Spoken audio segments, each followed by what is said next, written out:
Hey everybody, welcome back to my channel. Thank you so much for joining me today. I'm so glad you're here. I hope everybody's doing well. I'm very excited because I'm going to be showing you how to make a very pretty necklace using the beads from Sam's Bead Box for the month of March. Now this box was kind of special. It was the first anniversary box for Sam's Bead Box, and it was filled with all of Sam's favorite items, and boy were they gorgeous. He had some absolutely stunning beads in this box. And it took me a while to decide on which ones to use because there were so many of them and they were all gorgeous. But I finally decided on a few, and I'm going to be showing you how to make the necklace that you saw in the introduction. Now, if you don't have the box or you don't have the beads, you can still make this necklace, okay? This channel is about giving you inspiration, showing techniques, and sharing my design ideas. And I know it's easier when you have the beads, but it's not always possible, okay? You're just going to have to be a little bit resourceful and go to Google, go to Amazon, go to Etsy, and find beads that are similar. Of course, you can always go to Sam's Bead Shop to see if any of the beads are still available. And maybe he doesn't have the exact same components or beads, but maybe he has something similar. Now, if you do go to Sam's Bead Shop, don't forget to check out the information on Sam's Bead Box. I'll leave a link down below to both of them. Whatever you do, I want you to have fun. I want you to try to make it work for yourself, okay? Use whatever you have in your stash. And even if you don't make the exact same necklace, maybe you'll get some inspiration to make something of your own, okay? Something similar. Whatever you do, I want you to enjoy my channel, enjoy the content, and just have fun. I got to tell you a really funny story. The other day I was on TikTok cruising around, and I came across a page where the person said, I have a very limited menu, so if you don't like my menu, go to a different restaurant or open up your own restaurant. And what she meant by that is if you don't like the content, open up your own page and create your own content. Now, I would never say that to you, but this person had about 60,000 viewers, so I guess she felt it was okay to say that kind of thing. I would never have the guts to say anything like that because honestly, it's not easy to create videos, and I know not everybody can do it, okay? Not everybody has the equipment or the time to do it. And as you know, one of my favorite things to do is to edit my videos, and that kind of delays me a little bit because I can't publish as quickly as I'd like to. Now, today's going to be a little bit different because I'm going to show you a little bit of my process, okay? I honestly did not have a chance to actually play with the beads that much, okay? So I'm going to show you step by step how I go about selecting the beads and putting together a focal. But anyway, guys, before we get into the tutorial, let me remind you that I do have timestamps down below, so if you want to skip forward to any portion of the video, you can do so. Also, if you're new to my channel, please don't forget to subscribe because it helps my channel and it helps me to stay motivated to create more content for you. And please stick around to the end because that's when I get to model the necklace and show you what it looks like, okay? So don't miss out on that. So without any further delay, let's go ahead and jump right into the tutorial. Okay, so here it is, Sam's Bead Box. As you can see, it's the first anniversary box, March 2022. The name of the box is My Favorite Things. Let me pull out the beads we're going to be using. We're going to be using this gorgeous Czech glass Flower of Life coin focal. That's the name of it. And it has a Picasso finish. They call it Picasso window because of the design. But anyway, it measures 19 millimeters across and it's pretty thick. I think it's about 4.5 millimeters thick. So anyway, we're going to be using this as a focal. I couldn't resist using these gorgeous TierraCast charms. They're called Climbing Vine charms because of the design, and as you can see, they're in an antique copper color. They measure 14 by 15 millimeters, and they have a design on the back as well, so you can use either side, okay? I think I'm going to use this side because I like that design. So let me show you how I'm going to use them. This one's going to be in the middle, and then these are going to be on the sides like this, okay? Now, when I saw these gorgeous Czech glass beads, I couldn't resist them. We're going to use these in the design today, and I don't know exactly how many just yet. I've already played around a little bit with my design, but I need to finalize what it is that I'm going to do. As you can see, they have a Baroque cut, and they're in an aqua Picasso finish. They measure 8.5 millimeters in dimension. And to coordinate with these beads, I thought we would use these. These are beautiful faceted rondelles. They're Czech glass beads as well. And the color is Sandy Beach. They measure 5 by 7 millimeters in dimension. We're going to be using some of these Druck round beads. These are Czech glass beads as well. The color is Brown Bear Ombre Crackle. They measure 8 millimeters. And I don't think I'm going to use too many of them. So let me just put down a few. I can always get more if I need more. And here's another gorgeous bead that I couldn't resist. These are Czech glass diamond beads. The color is Bronze Luster. They measure 7 by 11 millimeters. So I'm definitely going to be using these in the strands and perhaps in the focal as well. I'm going to be using some of these Czech glass saucer beads. These are in a bronze luster color. They measure 2 by 5 millimeters in dimension. And again, I don't know how many I'm going to use, so let me just put down a few. I have some head pins here. These are in a copper color. I'll be using some craft wire. This is by Artistic Wire and it's 20 gauge and it's in an antique brass color. But to me it looks almost coppery, okay? And I think it's going to look great with these colors, but if you have wire that's antique copper, that would be okay as well. And here I have a lobster claw clasp and I have 2 6mm jump rings and 2 5mm jump rings. Okay, as you can see I have everything laid out and I'm going to start by cutting myself a piece of 20 gauge wire and I'm going to cut myself a piece that's 5 inches long, okay? I want my focal piece to be 4 inches wide, but I'm going to cut 5 inches so that I can create loops at each end of the wire. Now if you want your focal to be wider than 4 inches, keep in mind that you're going to need an additional inch to create the loops. And another thing I wanted to mention, guys, the reason I'm using 20 gauge is because it's what fits through these beads, okay? 18 gauge does not fit through these saucer beads, okay?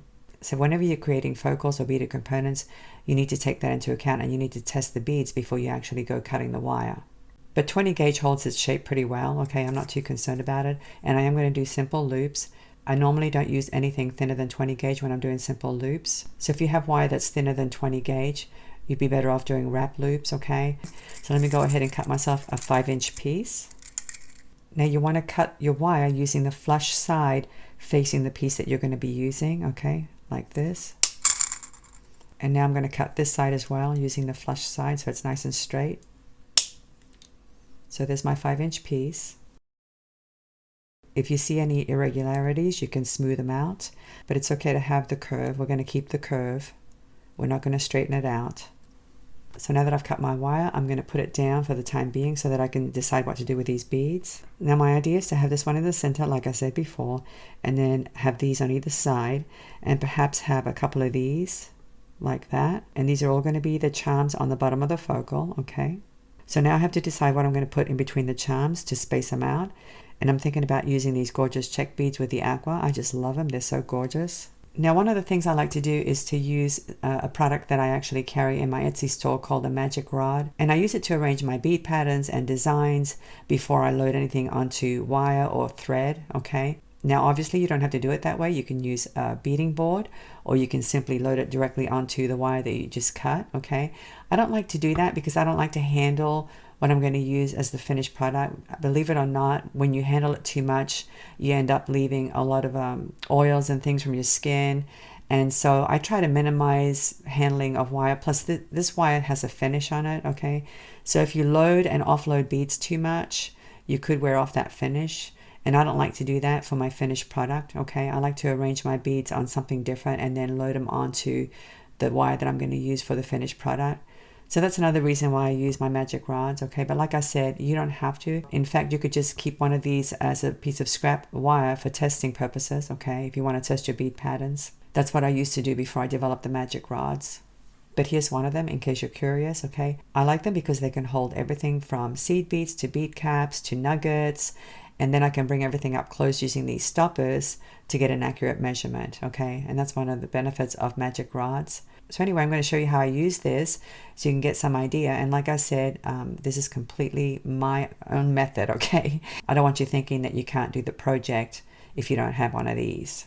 So let me go ahead and start, okay? I think I'm going to start by putting jump rings on these two. And these are 5mm jump rings, okay? So I'm simply going to open a jump ring and attach the charm to it like this, and then close it up really, really well. Make sure there's no gap, okay? So there's one. And now let me go ahead and do the next one.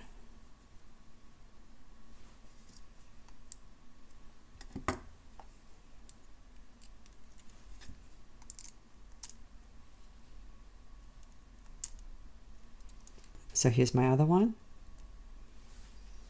Now this bead is going to go on a head pin, okay? And in order to space it out properly so it doesn't hit any of the adjacent beads, I'm going to put something on top of that. And I think I'm going to use one of these saucer beads. So let me go ahead and thread this onto my head pin like this. And then I'll place a saucer bead on the top. And that should be enough to give me enough space in case I want to put one of these beads on either side of it, okay? So let me go ahead now and do a simple loop. I like to use my flat nose pliers. I'm going to grab the pin a little bit above that bead, okay, because you want some space for the bend. And now go ahead and kink it, just like that. And now I'm going to go ahead and trim it, leaving myself 3/8 of an inch approximately, okay. 3/8 of an inch gives me a decent sized loop, okay. And now with my round nose pliers, I'm going to grab the pin so that it's flush.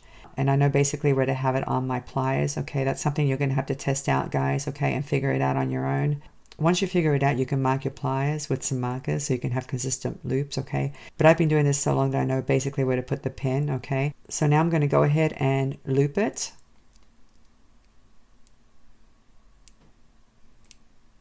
And you want to make sure that you close that loop nicely, okay? Straighten your loop out if you need to. Okay, like this. As you can see, I don't have any space above this bead here. That's what you want, all right? Now these two beads here are going to go on head pins as well. So let me do that now.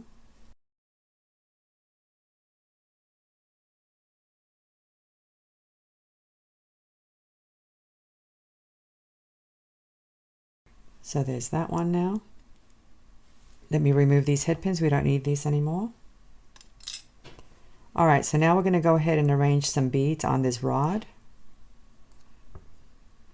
And I'm not sure what I'm going to put on the end yet, so I'm going to start with the focal bead first. So let me thread that on like this. And then I'm thinking one of these beautiful Baroque beads, okay? I just think these are so gorgeous. So let's put one on that side. And before I go any further, let me put a stopper on because I want to make sure that these beads are going to sit properly up against the focal, okay? And it looks like they are, but let me just go ahead and thread one on this side now.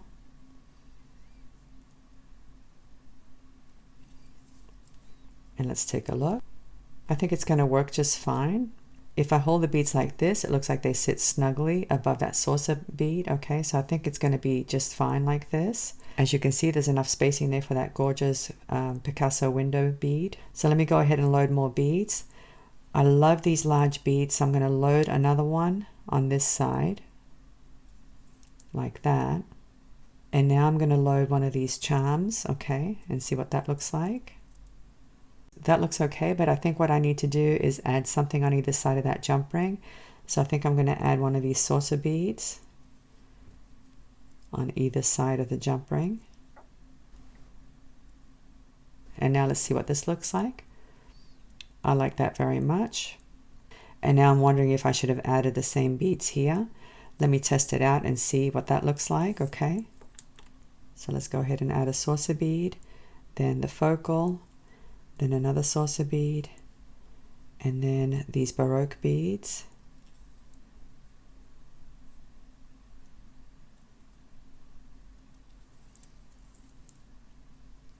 And now another saucer bead, and the charm, and another saucer bead. And that looks okay, but I need to see how the spacing is going to look once I load this bead here, okay? So let me go ahead and load another one of these Baroque beads. And now I'm going to load this charm, but before I do, let me load a saucer bead.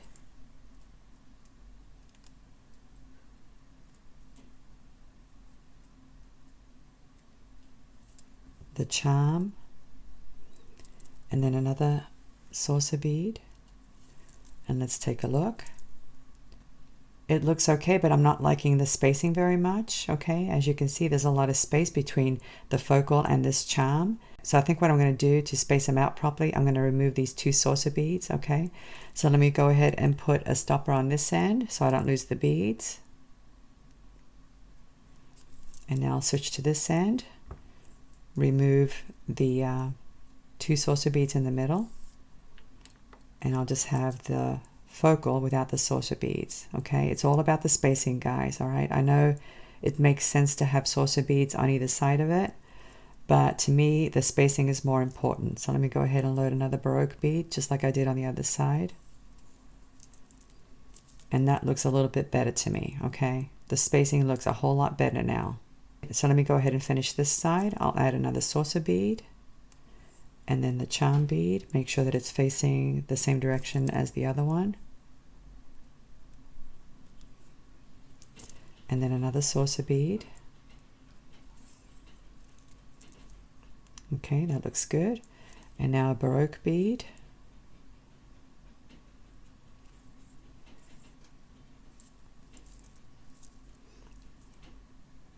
I like that very much. And now another saucer bead, the charm, and a saucer bead. Let's take a look. Let me put it down so we can take a better look. As you can see, the spacing looks pretty good. I'm pretty happy with that. And I kind of like having the 4 Baroque beads without saucer beads in the middle there, because it emphasizes this gorgeous focal a little bit more. So now I have to decide what to put on either side of this, and I think I'm going to switch to these smaller beads, these rondelles. So let me go ahead and do that.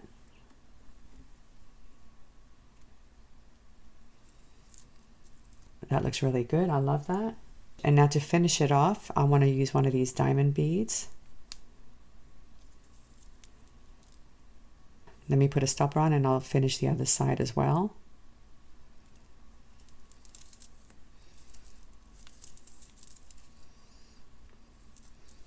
So we need a rondelle bead and a diamond bead. Let me put the stopper on and we'll take a look. Let me bring everything up close and we'll put it down. And that looks really, really cute. I love that. It measures about 4 inches, as you can see. Okay, and that's what I want. So now that we figured out the focal, we're going to put it on the wire. And we're going to start by creating a loop at one end. Now I'm going to keep this curved, so I'm not going to kick my wire. I'm just simply going to grab the wire with my pliers so that it's flush. Okay, make sure you remember exactly where you grab it so that you can do the same thing on the other side. Okay, like I said before, you might want to mark it. So now I'm going to go ahead and loop it.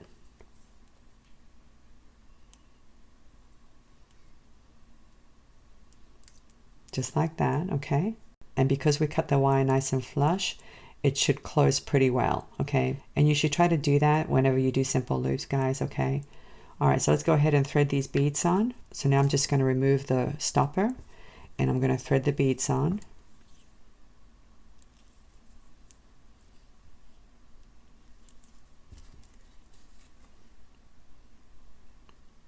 As you can see, because the rod holds everything in alignment, it's very easy to offload from the rod directly onto whatever you're using, whether it's beading wire or craft wire.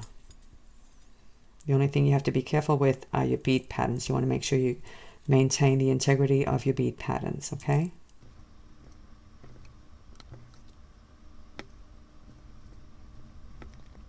Okay, so now that we threaded everything on, all we have to do is create another loop at this end. And just like beading wire, guys, you don't want them too snug up against each other because then they'll be all stiff, okay?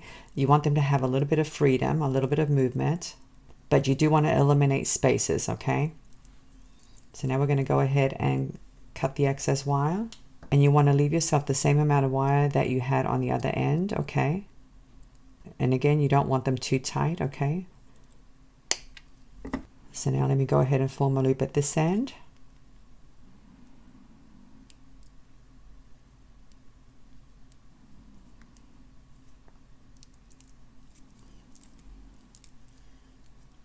Now you do want your loops to be facing the same direction, okay? And there's the beautiful focal piece. I love it. I think it's so gorgeous. I love these colors, especially the colors of these gorgeous Czech beads. So anyway, guys, there's the focal, and you can actually bend this if you need to, okay? You can bend it a little bit depending on how you want it to sit on your chest.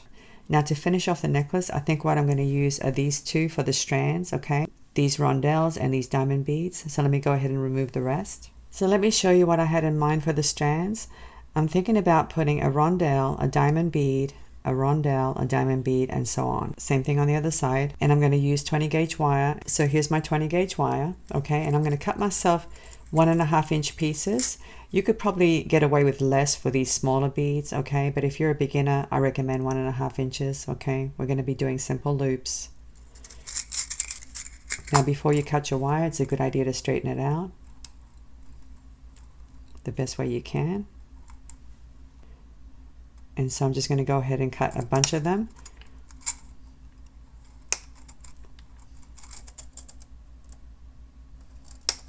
So here's some wire. I'm probably going to need some more, but I just want to get started. Let's go ahead and build the first component, okay? And it's very easy, guys. First thing I'm going to do is snip off the very tip with my flush side of the cutters, okay? I want the tip to be nice and flush, just like that, okay? And now using some flat nose pliers, I'm going to grab the wire at about 3/8 of an inch and kink it like this. And now with your round nose pliers, you're going to come in, make sure that the wire is nice and flush, and then go ahead and form a loop.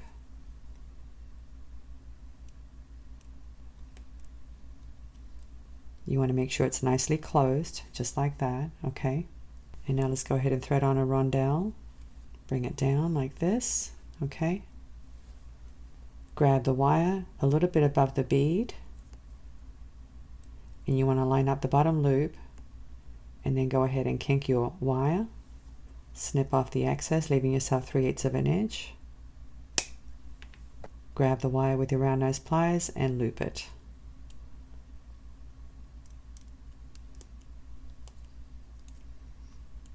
And again, you want to make sure it's nicely closed, okay? It's a good idea to make sure the loops are straight and they're facing the same direction. So there's my first beaded component. And now let's go ahead and do another one. Once again, you want to snip off the tip so that it's nice and flush. And then go ahead and kink it at 3/8 of an inch. And now form a loop.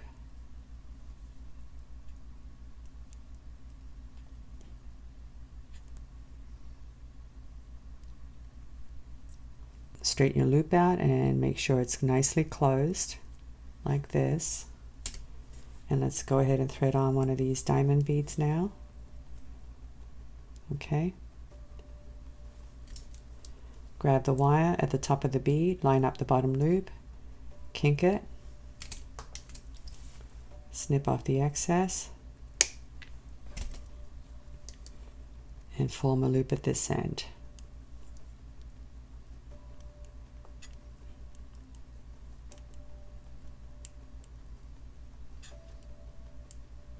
Make sure you straighten out your loops.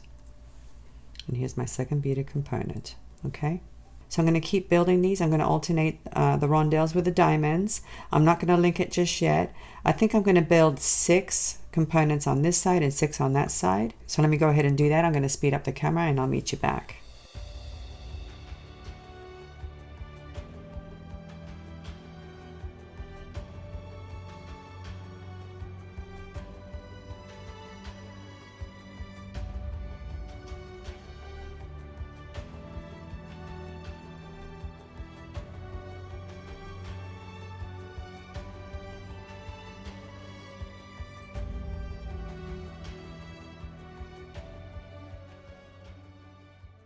Okay, as you can see, I've built a whole bunch of beaded components and I'm not sure of the length just yet. I'm going to connect them and figure it out. So let me go ahead and connect to this side, okay? And it's very easy, guys. We're going to grab a component like this, and now you're simply going to open up the loop like this, connect this component, close it up really well, and now open up this side, this loop, like this. Connect the next one and close up the loop.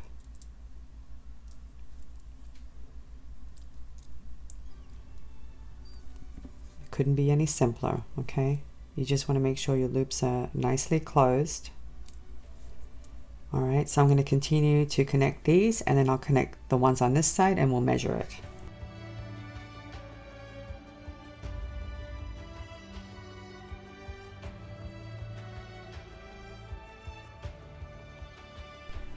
Okay, I'm back, and as you can see, I actually built 7 components instead of 6, and I've connected them. Let me go ahead and measure them now. It doesn't look like they're long enough just yet, okay? I want these to be 6 inches each because the bottom part measures 4 inches. So 12 plus 4 is 16. And then of course the clasp and the jump rings are going to add another inch or so, okay? So I think I'm going to build a few more of these components, some more of these rondelle and diamond components, okay? So let me go ahead and build some more and I'll come right back.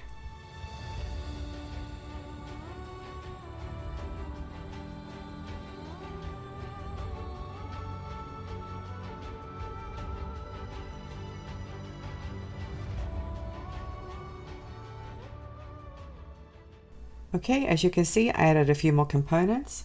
Let's go ahead and measure it. It measures a little bit over 6 inches, which is good. That's what I want. And so now we just have to connect them to the focal, okay, and that's very easy. We're simply going to open up this loop here, hook it onto the focal, and close it up really well. And now let's connect this side. Once again, you want to open up this loop, connect it to the focal, and close it up really well. Let me remove these beads. Well, there it is, guys. Isn't it gorgeous? I did bend this bottom component a little bit. Now, one thing I haven't done is taken it to the mirror, okay? I need to do that before I connect the clasp, because even though I've measured it and everything, sometimes I do need to adjust the length depending on how it looks, okay? So let me go ahead and do that and I'll be right back. Well, I'm back and I did remove a couple of components. I just felt like the necklace looked better, a little bit shorter, okay? But that's the beauty about these necklaces, guys. You can make it whatever length you want. You just have to add components or take away components depending on the look that you want, okay? And I am going to use these to make a couple of earrings, so it's no big deal. So here's my clasp and here are my 2 jump rings. Let me go ahead and open up one of them, hook it onto the strand like this. Now before you connect the clasp, figure out what side you want to be the front side, okay? And this is actually the back, but it really doesn't matter because the design is pretty on both sides of this charm, so it really doesn't matter where you connect the clasp, okay? Generally speaking, if you're right-handed, you connect the clasp on the right-hand side of the necklace, the right strand, okay? So this is actually the left. Let me go ahead and open up this jump ring now. And we are going to connect the clasp to this side like this. Close it up.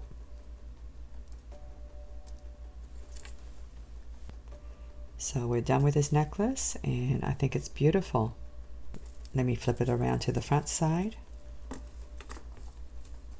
And there it is, guys. It's absolutely stunning. I love it. I love these TierraCast charms and I love this beautiful Czech glass pendant.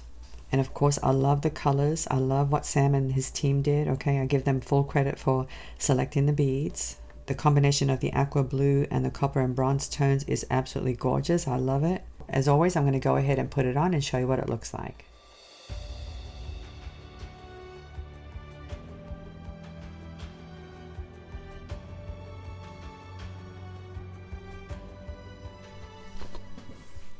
Well, what do you think, guys? Do you like this one? I love this one. I love the colors. I love the earth tones mixed with the aqua. I just think it's such a gorgeous combination. And by the way, guys, if you're interested in this necklace, please check my Etsy store because I may list it in a few days, okay? I may list some of my other ones that I've made in the past as well. I just haven't had time to do it. But anyway, if you're interested, please check the description section of this video because I have a link to my Etsy store right on there. All right, guys, that's it for today. I hope you enjoyed the tutorial. Thank you so much for watching. I'm looking forward to seeing you again. Have a great day, and I'll see you next time. Bye.